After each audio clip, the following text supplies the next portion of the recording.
붙여놓고 여기서 이제 수학적 개념이 나오거든. 공식 외워가지고 공식에다 적용시켜서 숫자를 만들어내는 이렇게 그 과정이요. 학생들이 역시 이런 부분을 많이 어려워하지. 공식 외워두면 끝나거든. 끝나는데 그걸 힘들어해요. 자 볼게요. 군집의 종 구성이야. 군집의 종 구성. 군집이면은 여러 개체군이니까 여러 종들이 같이 몰려있는 어떤 서식 공간이란 얘기지. 군집의 종 구성이니까. 그럼 그 중에서도 굉장히 많은 개체수를 가진 종이 있을 것이고 그렇지 않은 종이 있을 거란 얘기지. 그런 종들을 크게 두 가지로 구분시켜요. 우점종, 그 다음에 희소종. 됐지? 우점종 말 그대로 그 여러 개의 개체군들 중에서 우위를 점하고 있는 종이란 얘기예요. 우위를 점하고 있는 종. 됐지? 희소종은 말 그대로 개체수가 굉장히 적은 개체군이에요. 이해됐지? 그래서 우점종을 구할 때는 우위를 점하고 있으니까 개체수가 많겠지? 그치? 우리가 개체수를 뭘로 해석했지? 밀도로 해석했어요. 개체군의 밀도가 커요. 됐지? 그 다음에 넓은 면적을 차지하는 거거든. 이게 빈도가 무슨 뜻이냐면 어떤 소식 공간에서 이 개체군이 얼마만큼 많이 퍼져 있는가. 이게 빈도예요. 얼마만큼 많이 퍼져 있는지. 됐지? 피도는 차지하는 면적이에요. 개체군들이 차지하는 면적. 차지하는 면적도 넓고 그 다음에 멀리 퍼져 있고 개체수도 많은 종들이 주로 무슨 종이 된다는 얘기예요? 우점종이 된다는 얘기죠. 이해됐지? 더 정확하게 구하는 방법은 수학적으로 중요도를 구해주면 돼요. 이거 우리가 앞으로 뭐 할 거예요? 구해낼 거예요. 수학적으로. 이해됐니? 희소종은 쉬워. 그냥 개체수가 가장 무한 것만 찾으면 돼요. 가장 적은 종만 찾으면 돼요. 이게 희소종이고. 됐지? 지표종은 특정 환경에서만 나타나는 종이 있거든. 특정 환경에서 나타나는 종. 이게 우점종하고 희소종하고 지표종을 헷갈리면 안 될 게 우점종이 지표종이 될 수도 있고 희소종이 지표종이 될 수도 있어요. 진짜 특이한 환경에서만 나타나는 종들이 있거든. 됐지? 가장 대표적인 예로 지의류하고 에델바이스가 있어요. 지의류 이따 설명하고 에델바이스 설명할게요. 에델바이스 많이 들어봤지? 초등학교 때 동요도 많이 불러봤을 거고. 에델바이스 모르냐? 에델바이스 대체 어디서 서식하지? 우리나라 없잖아요. 에델바이스 외국에 있겠지. 스위스에 높은 산맥 있잖아. 동화책도 있다. 알프스 소녀 해가지고 알프스 산맥 있어요. 이제 거기에 서식하는 건데 이 에델바이스가 특정 고도 특정 온도가 맞춰졌을 때 이 부분에서만 애들이 서식을 하거든. 예를 들면 정확한 건 아닌데 예를 들면 고도가 대략 2000m 돼요. 굉장히 높지? 2000m 온도가 대략 한 평균 온도 대략 5도치라 가정을 해요. 됐지? 에델바이스를 막 타고 올라가요. 에델바이스라다. 알프스를 막 타고 올라가요. 올라갔더니 여기서 에델바이스가 발견됐어요. 그럼 대략적으로 여기에 고도가 얼마나 되겠네, 여기에 평균 온도가 얼마나 되겠네 라고 우리가 예측할 수 있다는 얘기지. 이해됐지? 이 생명체가 있는 걸 가지고 그 생명체를 바탕으로 그 지역의 환경을 예측할 수 있다는 얘기예요. 그런 데에 쓰이는 종들이 무슨 종이에요? 지표종이라는 얘기예요. 됐지? 대표적인 지의류 볼게요. 지의류 생명체예요. 이따 설명할게. 지의류는 대기 환경에 굉장히 민감하거든. 너희들 그 화석연료를 불완전 연소시키면 여러 가지 기체들이 나오잖아. 불완전 연소시키면 뭐 나오니? 어? 뭐예요? 이산화황이 이산화황. 이게 대기 중에 존재하게 되면 이게 대기 오염물질이잖아. 이산화황이 존재하는 부근에서는 지의류가 등장하지 않아요. 환경이 굉장히 민감하거든. 내가 어떤 지역에 갔는데 그 지역에서 지의류가 발견됐어요. 그럼 그 지역의 대기 환경이 굉장히 깨끗하다는 얘기예요. 이해됐지? 이런 게 지표적인 거. 그럼 지의류만 잠깐 설명하면 지의류 같은 경우는 두 종의 공생관계거든. 두 종의 공생관계. 첫 번째가 균류. 균류면 세균이 아니야. 됐지? 쉽게 얘기하면 무슨 종류냐면 곰팡이 종류. 됐지? 그 다음에 어떤 생명체하고 공생관계냐면 조류. 조류는 날아다니는 새가 아니야. 광합성 가능한 생명체지, 생산자. 이해됐지? 조류와 균류의 공생관계. 이해됐지? 그지? 조류는 주로 물에 서식하지? 얘는 습한 곳에 서식해야 돼요. 얘는 혼자 살아갈 수 없지. 유기물을 누구한테 받아야 돼요?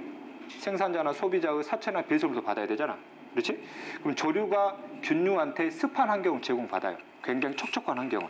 그러면 조류는 광합성을 통해서 만든 유기물 누구한테 줘요? 균류한테 줘요. 이런 공생관계가 있어요. 나중에 뒤에서 또 한번 자세히 설명해 줄 거예요.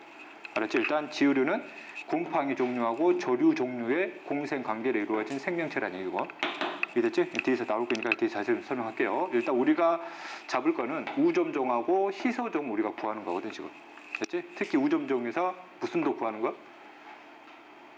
중요도 구하는 거 연습할 거예요. 이게 지금 오늘 단원의 이제 핵심 포인트예요. 자, 식물 군집의 조사. 식물의 군집이니까 식물을 구성하는 여러 종들의 집단을 우리가 전체적으로 한번 조사해 보겠다는 얘기지. 그래서 이 집단에서 뭘 찾아낼 거예요? 우점종하고 희소종을 찾아낼 거예요. 됐지? 방법이 있어요. 아까 정의는 이렇게 이제 해석을 했고, 됐지? 일단 식물 군집을 조사해서 우점종을 통한 중요도를 구하려면 세 가지 개념 알아야 돼요. 첫 번째 밀도, 그 다음에 빈도, 그 다음에 피도. 밀도는 무슨 이미 배웠잖아. 개체수지, 개체수. 이해됐지? 그럼 식물 군집을 조사하고 싶으면 이 군집에 무슨 면적이 있겠어요? 서식 면적이 있겠지? 우리가 개체구리 밀도 어떻게 구했었지? 면적당 안에 들어가는 개체수거든. 됐지? 이때 서식 면적당 이 안에 들어가 있는 각 종이 무슨 수 세면 돼요? 개체수를 세면 밀도가 나와요. 됐지? 빈도를 재는 방법은 따로 있어요. 됐지? 피도는 각 종의 개체들이 차지하는 면적이거든. 그러면 전체 면적에서 무슨 면적에서? 서식 면적, 전체 면적에서 각 종이 차지하는 면적을 나눠주면 피도가 나와줘요. 너희도 교재에는 공식화되어 있지, 그지? 이해됐냐? 어려운 개념이 아니거든. 너희들이 이제 공식을 막 외워야 되는 그런 강박관념 때문에 이런 것들을 굉장히 어렵게 막 다가가더라고. 어려운 개념 아니에요. 빈도를 구하는 방법이 따로 있어요. 됐지? 그 다음에 밀도, 빈도, 피도를 구하잖아. 그럼 이걸 바탕으로 해서 뭘 구할 수 있냐면 이거를 구해낼 수 있어요. 상대 밀도, 상대 빈도, 상대 피도. 이 절대값들을 상대적으로 비교해 볼 거라는 얘기예요. 이걸 또 비교하는 방법이 있겠지, 그지? 바꾸는 방법이 있어요. 어렵지 않아. 됐지? 공식 막 이렇게 있단 말이야. 공식이. 이런 공식 필요 없단 말이야. 그냥 딱 흐름만 보면 되거든, 이게. 이해됐지? 그러면 식물 군집을 조사하기 위한 조사 도구가 필요하거든. 그치? 조사 도구가 이렇게 생긴 조사 도구를 준비해. 정사각형으로 생긴 나무 틀을 짜요. 나무 틀. 여기가 무슨 틀이에요? 나무 틀이에요. 나무 틀. 됐지? 정사각형이니까 보통 가로 1m, 세로 1m, 그 다음에 가로 1m짜리 틀을 짜요. 나무 틀이에요. 됐지? 이 나무 틀 정사각형을 좀 더 멋진 말로 이거를 무슨 구라 표현하냐면 방형구라고 그래요. 방형구. 됐지? 방형구. 이 틀을 짜요. 그 다음에 틀을 짜가지고 안쪽에다가 조그만한 정사각형들을 가로 10개, 세로 10개를 또 만들어요. 됐지? 실 있지, 실. 못 박아가지고 실을 막 짜요. 이렇게 실을 짜가지고 가로, 세로 이렇게 묶어놔요. 이렇게. 이해됐냐? 그렇지? 그러면 전체 방형구 안에, 전체 정사각형 안에 조그마한 정사각형이 만들어지지. 이 조그마한 정사각형을 소방형구라고 그래. 됐지? 전체 방형구, 전체 소방형구 수가 몇 개야? 100개지. 100개 안에 각 종들이 몇 군데의 방형구 속에 있느냐. 이게 이제 전체적으로 멀리 퍼져 있는 정도고, 이게 바로 뭘 측정하는 거냐면 빈도를 측정하는 거예요. 이해됐지? 됐지? 흐름만 보고 우리가 직접 한번 구해보자고 해. 됐지? 이거를 막 들고 있잖아. 이거 들고 뒷동산 올라가가지고 그냥 던져. 여기다 던진다고. 딱 던져요. 던지면 여기 있는 식물 정도 여기 막 이렇게 사이사이 이렇게 드러날 거 아니야. 이런 것도 세면 되거든, 이게. 됐냐? 해볼게요. 직접 재는 방법이야. 딱 던졌더니 이렇게 나왔대요. 방형구를 딱 던졌어요. 던졌더니 몇 종이 나왔어, 지금? 3종이 중간중간에 사이사이로 드러났지, 소방형구 안으로. 이해됐지? 이것들의 뭘 먼저 측정할 거냐면 밀도를 먼저 측정할 거예요. 밀도를 측정한다는 얘기는 이 면적이 몇이에요?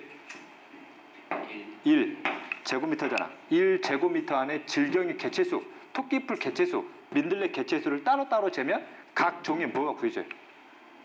밀도가 구해지겠지. 됐지? 그래서 밀도를 구하면 돼요. 막 이게 나왔는데 복잡한 게 아니야. 봐, 이게 봐. 딱 보면 돼요. 밀도 딱 구해요. 질경 밀도 구해볼까? 몇 제곱미터 안에? 1 제곱미터 안에 얘가 몇 개 있냐 이거지. 질개가 네모난 거잖아. 세봐. 몇 개니? 하나, 둘, 두 개인가? 얘 두 개 있구나, 두 개. 이게 밀도거든. 뭐의 밀도예요? 질경이 밀도예요. 그럼 민들레 밀도는? 같은 면적 안에. 민들레니까 동그란 거 시커먼 거 찾으면 되겠네. 몇 개이니? 하나, 둘, 셋, 넷, 다, 여, 일곱, 여덟, 아홉, 10개네, 10개, 10개. 10개. 됐지? 그럼 토끼풀은 몇 개이니? 8개냐? 8개? 맞아? 8개. 됐어? 그럼 전체는 몇 개야? 전체 밀도는? 1제곱미터 다 더하면 되지. 몇 개야? 12, 20개인가? 됐지? 그 다음에 P도 구해볼게. P도를 구하려면 각 종의 개체 하나가 뭐하는 면적 구해야 돼요? 차지하는 면적 구해야 되거든. 근데 실제 문제 이렇게 나오잖아? 면적 구할 수 있어, 없어요? 없어요. 동그랗게 면적 어떻게 구할 거야? 뭐 족분을 구할 거야? 구할 수가 없거든. 그래서 P도는 조건이 주어져요. P도를 이미 줘버리거나 모든 종의 P도는 뭐하다고? 똑같다고 봐버려요. 이해됐지? 나도 가정할게요. 모든 종이 차지하는 P도가 다 뭐하다고 봐버릴 거예요? 똑같다고 볼 거예요. 됐죠? 그러면 1제곱미터 안에 현재 질경이가 차지하는 면적이 0.2 제곱미터 차지한다 볼게요. 똑같다 보는 거지. 이것도 1제곱미터 안에 몇 제곱미터? 0.2 제곱미터. 얘도 1제곱미터 안에 몇 제곱미터? 0.2 제곱미터로 지금 내가 가정한 거야. 알았지? 또 따져요. 선생님 개체수가 많으면 좀 면적이 넓지 않을까? 차지할 면적이? 그럼 무시하고 그냥 다 똑같이 간다고 지금. 이해됐지? 그럼 전체 면적은, 전체 P는 어떻게 돼요? 1제곱미터 안에 몇이 돼요? 0.6 제곱미터가 되겠지. 됐냐? 그 다음에 빈도 구하는 거예요. 빈도는 아까 얘기했지만 이 공간에서 얼마만큼 퍼져 있는가를 보는 거거든. 얼마만큼 퍼져 있는가. 이때 방향구 수로 세요. 무슨 수로? 방향구 수. 잘 봐. 그럼 전체 소방향구 수가 몇 개야? 100개잖아.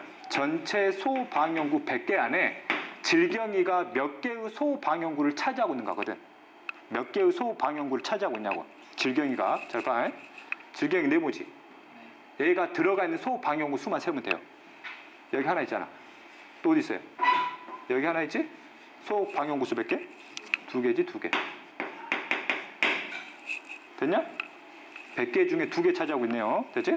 그럼 민들레는 100개 중에 몇 개를 차지하고 있어요? 질경이가 뭐냐? 민들레가 이거잖아. 민들레가 이거지. 주의할 점이야. 여기는 개수는 2개지. 2개인데 소방향구 몇 개 하나 들어가 있어요? 하나하나에 들어가 있어요. 얘는 이렇게 하나로 취급하는 거예요. 이해 됐냐? 그러면 하나, 그 다음 몇 개? 둘, 그 다음 셋, 넷, 다섯, 6개거든. 얘는 100개 중에 몇 개를 차지하고 있구나? 6개를 차지하고 있네. 이해 됐지? 그럼 얘는 100개 중에 몇 개를 차지하고 있어요? 하나, 둘, 셋, 넷, 다섯, 여섯, 일곱, 8개 차지하고 있지? 됐냐? 그럼 봐라. 민들레하고 토끼 보잖아. 민들레는 토끼풀보다 개체수는 많지. 밀도는 높은데 빈도가 뭐예요? 낮지? 얘는 개체수는 많은데 이것보다 멀리 퍼져 있지? 않다는 얘기야. 얘는 개체수는 적은데 이것보다 적은데 훨씬 더 많이 멀리 퍼져 있다는 얘기야. 이해 됐냐? 됐지? 그리고 이 세 개를 더하면 우리가 얘기하는 뭐를 구할 수 있어요? 중요도를 구할 수 있는데 이 세 개는 실제 과학적으로는 합칠 수가 없어요. 수학적으로는 숫자만 더하면 될 것 같잖아. 근데 과학적으로는 더할 수가 없어요. 왜? 뭐가 달라요? 단위가 다르거든, 단위가. 단위가 다른데 어떻게 돼, 이걸? 과학적으로 더할 수가 없지. 그렇지? 예를 들면 1cm하고 1m를 어떻게 더하냐? 단위를 뭐 해줘야 돼? 바꿔줘야 돼. 똑같은 단위로. 얘들도 뭐 해야 돼, 단위를? 똑같이 바꿔줘야 돼, 단위를. 그래서 그 단위를 다 뭘로 바꿔버릴 거예요? 퍼센트로 바꿔볼 거예요. 비율로 바꾼다고. 이게 무슨 밀도예요? 상대, 상대, 상대. 그럼 단위가 뭐해지니까? 똑같아지니까 이제 드디어 이걸 뭐 할 수 있어요? 더 할 수 있어요. 그러면 뭐가 나와요? 중요도가 나와요. 그럼 중요도가 가장 높은 게 있겠지. 그럼 그게 무슨 종이 돼? 우점종이 돼요. 희소종은 가장 개체수가 가장 적은 거거든. 뭐예요? 질경이지, 질경. 이해되냐?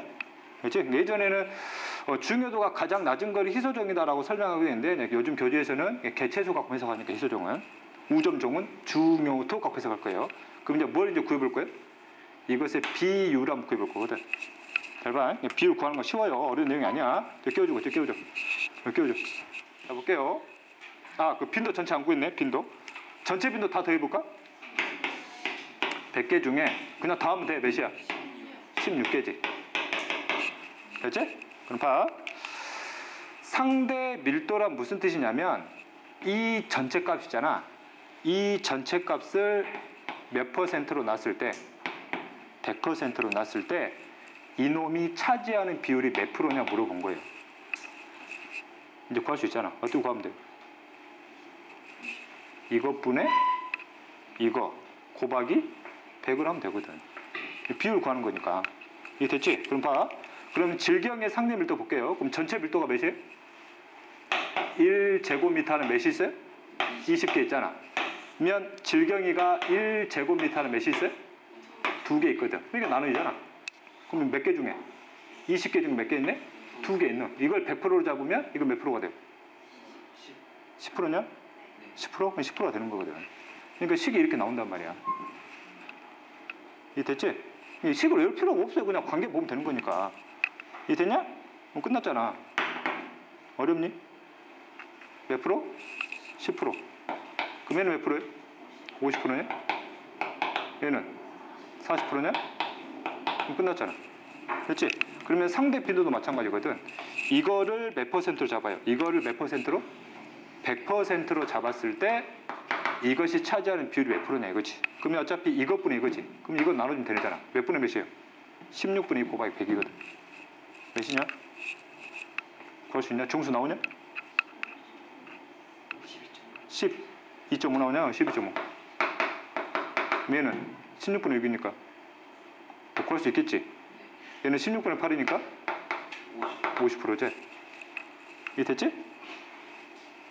16분의 6 하면 몇 프로지 대략? 대략 37.5 이렇게 됐지? P도는 다 똑같잖아. 그지?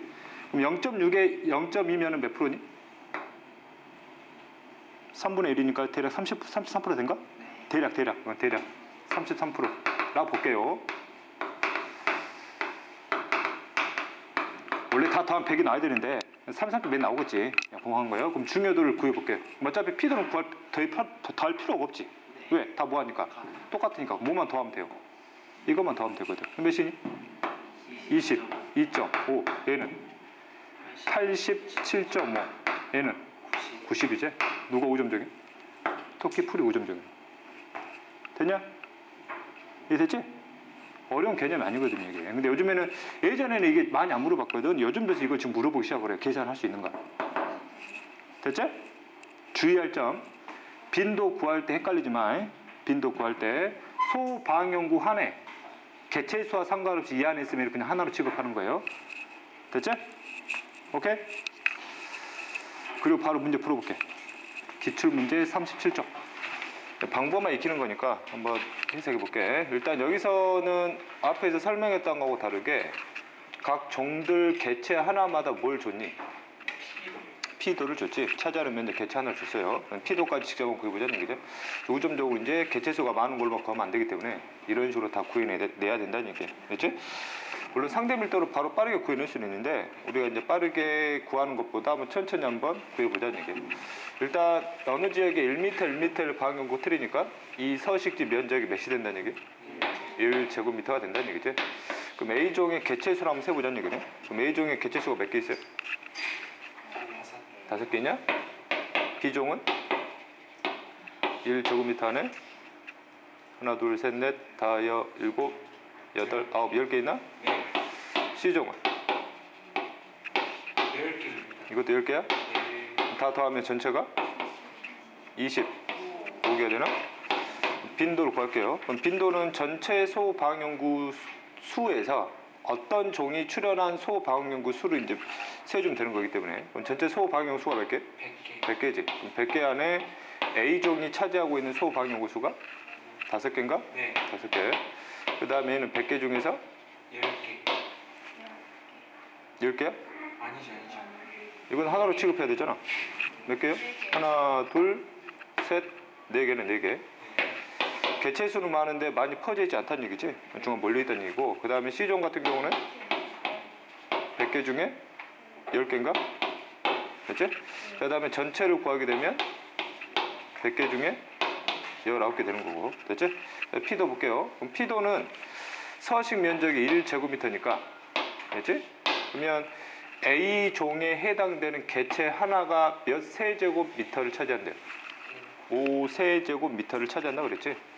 A 하나가. 그럼 얘는 전체 몇 개가 있기 때문에 5개가 있기 때문에 5개가 전체 차지하는 면적이 몇이라는 얘기예요? 25 제곱센티미터라는 얘기죠. 센티미터니까. 그지? 자, 그 다음에 이거는 1제곱미터 안에 10개 있지. 하나당 몇을 차지해? 4를 차지하니까 40제곱센티미터가 되겠지. C종은 1제곱미터 안에 전체 10개에다가 4를 차지하고 여식하고 똑같겠지. 40제곱센티미터. 그리고 전부 다 더하게 되면 1제곱미터 안에 80, 100 5제곱센티미터가 전체 식물들이 차지하고 있는 면적이라는 얘기네. 됐지? 그럼 이제 상대비도 구해야 되잖아. 그러면 이것 중에서 이게 차지하는 비율이죠? 이걸 100%로 잡았을 때 얘는 몇 프로가 되냐 이거지? 25분의 5가 되니까 몇 프로에? 20%냐? 네. 얘는 25분의 10이니까 40%냐? 맞니? 네. 얘는 40%? 그럼 상대 빈도 구해볼게요. 이것분의 이거지. 정수가 바로 안 나오지? 그냥 분수로 구할게요. 몇 분의 몇이야? 19분의 5지. 19분의 5 곱하기 100. 100은 생략할게요. 여기는 19분의 4지. 이거는 19분의 10이 될 것이고. 그럼 전체 더하게 되면 100% 나오겠지? 그지? 비율까지 안 구했으니까. 그럼 피도를 볼게요. 그럼 이것의 비율은 어떻게 돼? 105분의 25가 되겠지? 105분의 25. 얘는 105분의 40이 될 것이고, 이거 105분의 40이 되겠지? 그지? 여기서 뭘 구하라고 그랬어요? 우점점 구하라고 했잖아. 우점점 구하려면 이걸 다 구해야 돼. 다 더해야 되잖아. 빨리 구해야 되니까 다 더하고 있을 거야? 빨리 비교해야 되겠지, 그지? 됐지? 여기서는 이게 가장 작지? 이것도 이게 가장 작잖아. 여기도 이게 가장 작지? 그지? 여기는 더해봐야 얘들보다 전부 다 가장 작게 나올 거란 얘기야. 그럼 이것만 비교하면 되는 거거든. 그치? 그럼 이거 뭐야? 똑같지? 이것만 비교하면 되겠네? 누가 크니? 얘가 크잖아. 아, C가 뭐구나? 우점점이구나. 빨리 찾을 수 있는 거지. 됐지? 그 다음에 A와 C의 빈도는 똑같이 물어봤어요. 상대 빈도 물어본 게 아니라 빈도를 물어본 거야. 됐지? 그럼 빈도가 A하고 뭐야? A하고 C가 똑같지가 않지? 그 다음 B와 C의 상대 피도는 똑같니? B하고 C의 상대 피도가 지금 똑같지? 그치? 이렇게 해서 풀어내면 되는 거니까. 됐냐? 이제 이거는 이제 식물 군집이고, 이제 동물 같은 경우는 어떻게 하고? 동물 같은 경우? 동물 같은 경우도 우점종을 구하려면은 어떤 동물 집단의 개체군들의 밀도, 빈도, 피도 구해서 상대 밀도, 상대 밀도, 상대 피도 구해야 되잖아. 동물은 이런 걸 측정하기가 어렵거든. 왜? 움직이잖아. 움직이게 되면 특히 뭘 구하기 힘들어? 빈도. 식물은 딱 고정되어 있는데 동물은 막 움직이기 때문에 빈도를 구하기 힘들지. 그지? 그 다음에 이제 피도 자체도 실제 구하기가 어렵고, 그래서 어떤 공간에서 동물 군집들에 대한 우점종이라든지 희소종을 구할 때는 주로 뭐 갖고만 구해요? 밀도 갖고만 구해요. 그래서 밀도를 무슨 밀도로 바꿔서? 상대 밀도로 바꿔서 상대 밀도 자체를 무슨 도로 취급해 버린다는 얘기죠. 중요도로 취급해 버린다는 얘기죠. 동물은 밀도만 재면 돼요. 그래서 그 문제가 수능에 나왔던 거고요. 그렇지? 현재 어떤 조수지제? 어떤 조수지라는 얘기는 서식 공간이 한정되어 있다는 얘기잖아. 어떤 한정되는 서식 공간에서 계절별로 몇 가지 종의 6가지 종의 무슨 성 플랑크톤? 식물성, 동물성 플랑크톤의 개체수를 한번 세봤다는 얘기지. 계절별로. 그렇지? 계절에 따라서 개체수가 어떻게 나오니? 다르게 나오지. 자, 그래서 이거는 동물성 플랑크톤은 일종의 동물로 취급하면 돼요. 소비자 중 하나니까. 그래서 개체 수만 가지고 중요도를 따져서 우점종 구하면 되는 거기 때문에. 일단 범철을 볼게요. 그럼 범철의 전체 개체 수가 몇 개니 지금? 5,005개가 있지. 5,005개 중에서 A가 차지하는 개체 수가 1,350이지. 그럼 A의 밀도는 어떻게 돼? 이 조수지 면적당. 이 조수지 면적당 이것의 개체 수가 되는 거지. 이것 자체가 그냥 밀도가 되는 거잖아. 그럼 이것의 상대 밀도는 전체 중에서 차지하는 비율이죠. 그럼 몇이야? 5,005분의 1,350이 되는 거지. 이해됐지? 그럼 D를 볼까? D? D는 계절별로 개체수가 뭐니? 똑같지? 그럼 D의 밀도는 어차피 조수지는 한정된 서식 공간이니까 서식 면적당 이거 되는 거잖아. 그럼 D는 계절별로 밀도는 변화가 없어요. 없지. 밀도는 똑같은데 상대 밀도는 달라요. 다르지. 왜? 계절별로 전체 개체수가 다르거든. 그럼 얘는 상대 밀도가 5,005분의 250, 얘는 4,250분의 250, 얘는 3,105분의 250. 이게 됐어? 밀도는 똑같은데 상대 밀도가 달라요. 됐지? 그래서 이런 개념 잘 해석하라는 얘기죠. 그래서 기억을 보게 되면 D는 계절별로 뭐가? 상대 밀도가 다르지? 밀도가 똑같다고. 됐지? 그다음 우점종을 계절별로 다르다고 이제 표현했는데 계절별로 우점종을 구해보면 되는 거지. 그럼 결국 상대 밀도가 가장 뭐하는? 높은 놈이거든. 그러면 한 계절당 상대 밀도가 높다는 얘기는 그만큼 개체수가 뭐하다는 얘기? 많다는 얘기잖아. 그럼 여기는 뭐야? 우점. 이거, 여기, 이거, 그 다음에 여기, 이거지. 계절별로 우점종이 뭐하고 있어요? 바뀌고 있다는 얘기. 됐지? 희소종 어떻게 구한다 그랬지? 개체수가 그냥 가장 적은 놈 구하면 돼요. 그럼 가장 적은 놈이 계절별로 다 F지, F. 됐니? 네. 이제? 자, 그 다음에 이제 군집의 구조 중에서 우점종하고 희소종 구하는 방법 배웠고, 군집의 구조 두 번째 구조예요. 대표적인 사례를 보는 거거든요, 이게. 이제 군집의 층상 구조예요. 군집의 층상 구조. 이거는 이제 그래프 보고 그냥 해석하면 돼. 이때 군집은 주로 어떤 군집이냐면 어디에 형성되어 있는? 숲에 형성되어 있는 군집의 층상 구조를 보는 거예요. 됐지? 층상이 무슨 뜻인지 알지? 층상 뭐? 나름대로 층이 있다는 얘기지, 층. 그지? 그럼 숲을 보면 큰 나무도 있고, 그 다음에 좀 더 작은 나무도 있고, 좀 더 작은 나무도 있고, 좀 더 작은 나무도 있고, 좀 더 작은 나무도 있고, 얘가 지표면이면 풀들도 있고, 됐지? 그 다음에 토양 속으로 들어가면 토양 속에도 나름대로 생명체들이 있겠지. 그지? 이게 이제 나름대로 이제 층 구조라는 얘기인데, 층을 이제 여러 층으로 나누거든. 이게 땅 속의 층을 무슨 층이라 하냐면 지중층이라고 그래. 땅 속의 층, 첫 번째 층이라는 얘기죠. 그렇지? 땅 속에는 생명체 있어 없어? 있지. 땅 속에도 생명체가 있으면 한 종만 있겠냐? 여러 종이 있겠지. 그러면 이 층에도 나름대로의 여러 개체군들의 집합이 뭐가 형성되어 있다는 얘기? 군집이 형성되어 있다는 얘기. 이해됐냐? 네. 그럼 맨 꼭대기로 가볼까? 맨 꼭대기. 그럼 맨 꼭대기도 나름대로 맨 꼭대기 층에도 나름대로의 여러 가지 종들이 여기서 또 서식을 하고 있을 거라는 얘기예요. 그럼 이 층에 나름대로 또 뭐가 있어요? 군집이 또 있다는 얘기예요. 이런 군집들이 층별로 나눠져 있다는 얘기죠. 됐죠? 그래서 주로 여기에 사는 종들, 주로 여기에 사는 종들, 주로 여기에 사는 종들, 주로 여기에 사는 종들, 주로 여기에 사는 종들이 층별로 나눠져 있구나. 물론 그 종들을 더 외울 필요가 없다는 거지. 이게 됐지? 자, 그래서 이게 층성구조지, 그지? 그래서 아까 얘기했던 지중층. 그 다음에 이제 두 번째부터가 여기에 서식하는 식물의 전체 종류를 이름을 가지고 이제 보통 이름을 붙여주거든. 여기를 선태층이라고 그래, 선태층. 그렇지? 교감쌤 이름 같지? 식물이에요, 선태식물. 선태식물 하게 되면 이끼들이 돼, 이끼들. 이끼들은 본 적은 있니? 있니? 뭐 소리, 우산이 이렇게 들어봤지? 그지? 자, 그 다음에 이거보다 좀 큰 식물이 있어요. 좀 큰 식물. 너희들이 보통 얘기하는 풀. 이제 풀들을 우리가 뭐라 하냐면 초본이라고 그래, 초본. 됐지? 이거보다 더 큰 식물들이 있지. 보통 이것보다 더 큰 식물들은 우리가 보통 나무다 불러요, 나무.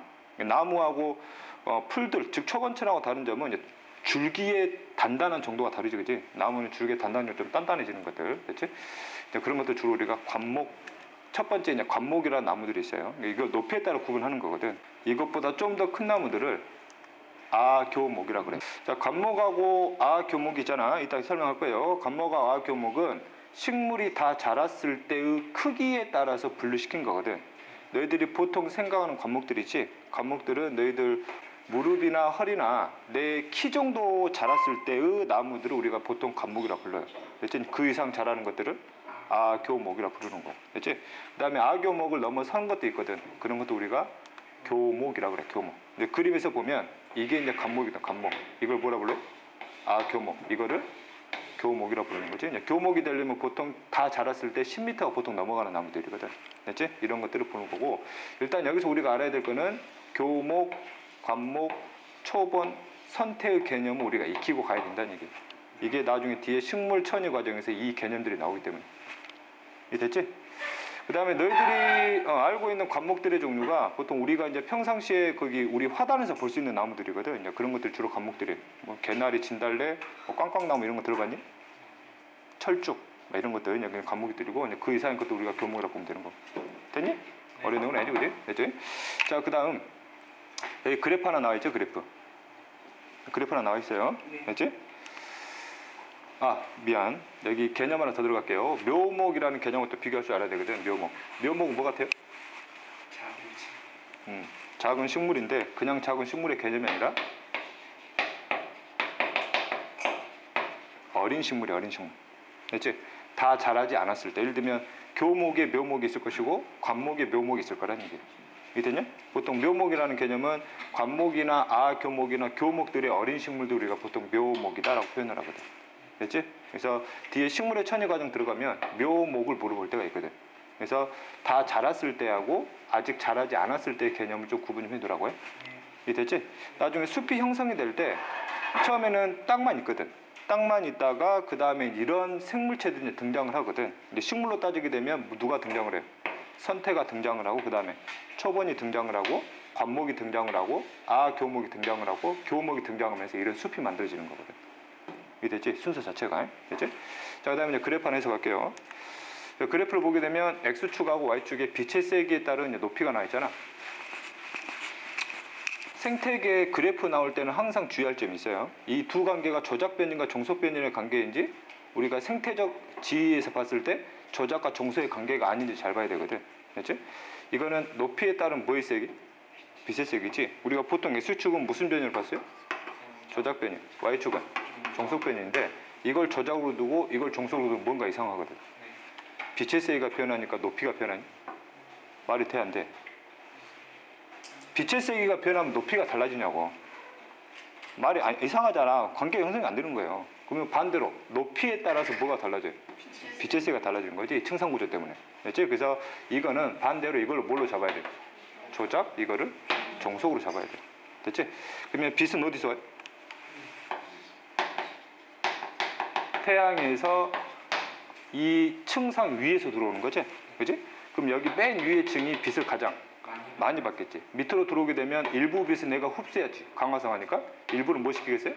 반사시키겠지. 그럼 일부 이제 통과되는데 통과되는 양이 점점 뭐 한다는 얘기예요? 줄어든다는 얘기죠. 됐지? 그래서 가장 최대 높이의 빛의 세기를 우리가 보통 비율로 100%로 따져버려요. 됐지? 그러면 이 높이에서의 빛의 세기를 몇 %로 본다는 얘기예요? 100%로 본다는 얘기죠. 됐지? 그럼 높이가 내려가면 내려갈수록 빛의 양이 보이죠? 줄어들잖아. 그럼 예를 들면 이 높이에서의 빛의 양은 이 정도로 가정을 하면 이 높이에서의 빛의 양은 이 정도가 되는 거지. 그러니까 끝의 점을 연결하면 그래프가 어떻게 돼요? 이렇게 나온다는 얘기지. 이해 됐지? 의외로 이런 그래프들 애들이 이해를 못 해버리더라고. 됐냐? 이제 그래서 그래프가 너희들 교재에 나오는 것처럼 이런 식의 형태가 나온다는 얘기예요. 됐니? 물론 층상구조는 단독으로 문제가 나온 적이 없어요. 앞으로도 안 나올 거고 아까 얘기했듯이 이 개념 이해 좀 해놔. 교목, 관목, 초목, 선택. 알았지? 네.